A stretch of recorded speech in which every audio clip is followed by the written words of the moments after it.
Hi, this is Tom with Going Into Tomorrow with my great friend Payton. Payton, do you mind telling us a little bit about yourself? Sure. Peyton Mays. I grew up on a small ranch south of Abilene near Coleman. Married to Andrea, and we have three kiddos. Good, good. And what do you do for your business, Payton? Yeah, so today I have the privilege to lead JPI, which is where I met you, Tom. Hmm. JPI is a lot of people in the real estate industry, certainly here in Dallas, Fort Worth, know about JPI. But JPI is a multifamily developer and builder with a long history, over 30 years. But we've been on a significant transformation effort over the past few years after we've teamed up with a Japanese company to kind of reinvent the company and take it forward. Where'd you go to college? Texas I A&M. wouldn't I'm an let you Aggie. leave that on the Yeah, table. Yeah, yeah, yeah. exactly. I'm a proud Aggie, and I'm also proud I got two kiddos that are going there now as well. Good, congratulations. So, Peyton, the question we ask our participants is there a Bible verse or passage or character that really speaks into your life now or maybe at a certain period? And can you tell us why that is? Sure. So when you asked me this was hard because I've got a lot of, as I'm sure a lot of people have a lot of kind of favorite verses, but the one I chose to use for this is Romans 12:2. Do not be conformed to this world, but be transformed by the renewal of your mind, that by testing you may discern what the will of God is, what is good, acceptable, and perfect. And why, well, why did I choose that? So my story, as I said, I grew up in a small town, grew up on a ranch, but I had kind of a broken childhood in a sense. My dad, he struggled with alcohol his whole life. My mom, she had an affair, and so they split when I was entering high school. And I remember, kind of thinking to myself, man, this is, really none of my friends had divorced parents. And I kind of tried to perform my way out of that, and ended up going to A&M. I tell people that when I was at A&M, I didn't know how to spell Jesus, so I did not have a Christian foundation. But I had a great time at A&M. I mean, I always did really well in school, and I had a professor that I was his teaching assistant. He was the statistics professor, and he said, "Hey, you should go work on Wall Street." And I'm like, "I'm not New York City. I'm not going up there," but I did, and ended up, starting a career in New York. And again, it was kind of the performing part, conforming to the world. Kind of had the lie, I believe the lie that hey, the more money you make, the happier you're going to be, etc. But that was the beginning of my journey. And I was up there about 4 years. My brother is getting married. My brother is and I are very, very different. And I never thought I'd meet anyone at Matthew's wedding, but God had different plans. And I met Andrea, who, Tom, you've had the pleasure to get to know. So anyway, Andrea and I'm learning her story. And she shares, part of her story, and it's like, whoa! It was, her parents were also divorced, and there was some, things in there that just was, it caused me to like, man. I said, how'd you get through some of that in your life? And she said, well, a relationship with Jesus and community at church. And she said, where do you stand there? And I get pretty uncomfortable, and I say, well, I believe in God, but I don't understand what a relationship with Jesus even looks like. And she said, well, that's important to me. I said, well, you're good looking, so if it's important to you, it's important to me. That helps. It's like, yeah, Yeah. exactly. So anyway, I found a church in New York that a buddy went to, and I started going to this church in New York, and it was a completely different experience in the sense that the great worship music, the teaching was awesome. And I said, this is good for me. I enjoy this. Again, I didn't have the mindset of really what worshiping Jesus was in relationship with Him, but that was the beginning of the journey.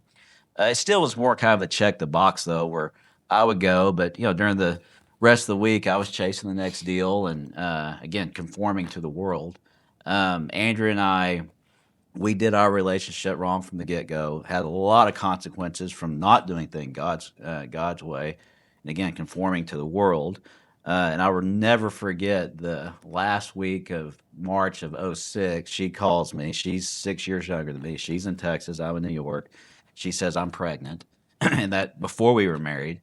That hit me like a ton of bricks. And I'm like, man, most people would say, hey, his life's gone much better than planned. He grew up in a small town or a small ranch, and very low income, middle income family, and now he's working on Wall Street. He's making good money, and his life's going much better than planned. And this was definitely not planned. And I hate to say it, but it's the truth.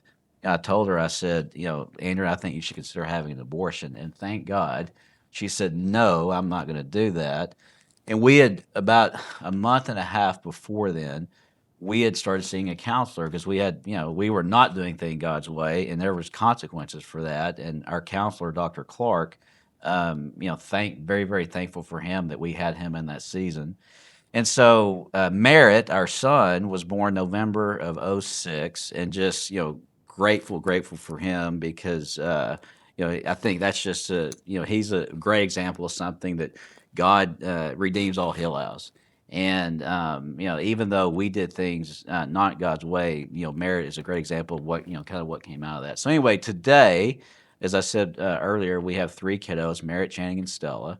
But I still was, and I still struggle with this conforming to the world. But I think the major where Romans 12:2 stopped being really a verse I heard and start, really being kind of the story of my life was on December 2nd, 2011.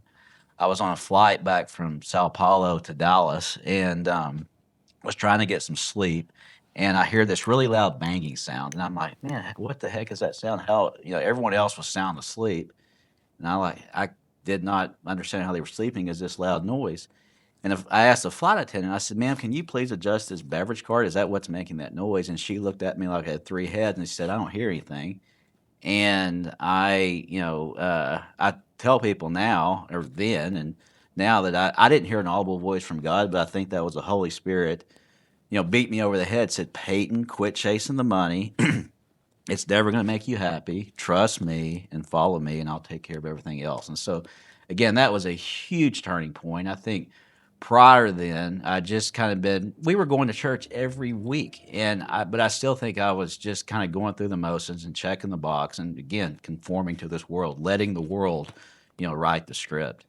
And so that was again a huge turning point where I said, "Hey, I really need to stop and abide and really let God write my story and not the world." So that's kind of why I chose that verse. And I can say my life has not been all hunky dory since December 2nd, 2011. There's definitely been ups and downs, and I think Satan does a great job of kind of making you feel like that, or at least making me feel like that. Hey, your best days are behind you, and all this success you had, that was all luck, and I think again, I think I'm grateful for a community that I have, really close friends and, pastors and or Dr. Clark and et cetera, to really kind of walk with you in those times.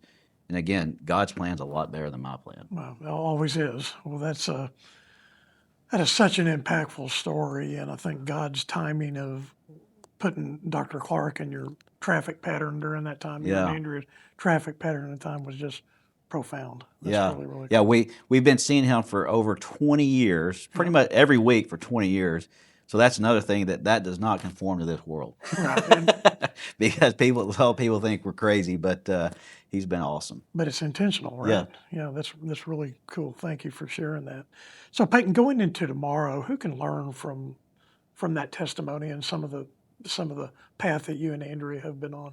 Yeah, I mean, I hopefully anybody can, but I would say I think for especially for a lot of guys in their 20s, 30s, et cetera, that you know advertising companies, et cetera. I mean, they thrive on getting people to think that hey, it's not enough. You need more to be happier, and especially I think from a career perspective, knowing that more money does not make you happy, and to really set back and reset and really ask God what is your will for my life and trust in that.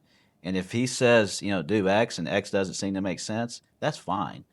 He's in control and we're not. And so for me at least, I think people, and again, I was one of them. And I still struggle with this. I say, as I'm certainly not perfect, but to try to the world is full of lies about more success, more money, more et cetera, and it's and again, I think just abiding in God and following His will is who can benefit from this. Great. Thank you, Payton. I just want to close with this. It's been a privilege of mine to work with you for the last 7 or 8 years or however long that's been. And so we've worked together for a fairly brief period of time, but we're brothers and friends forever. And Absolutely. we've been able to, I've prayed for your family, you've prayed for my family, and it's been a real blessing. Absolutely. Thank you. Thanks, Tom. Okay. Yeah.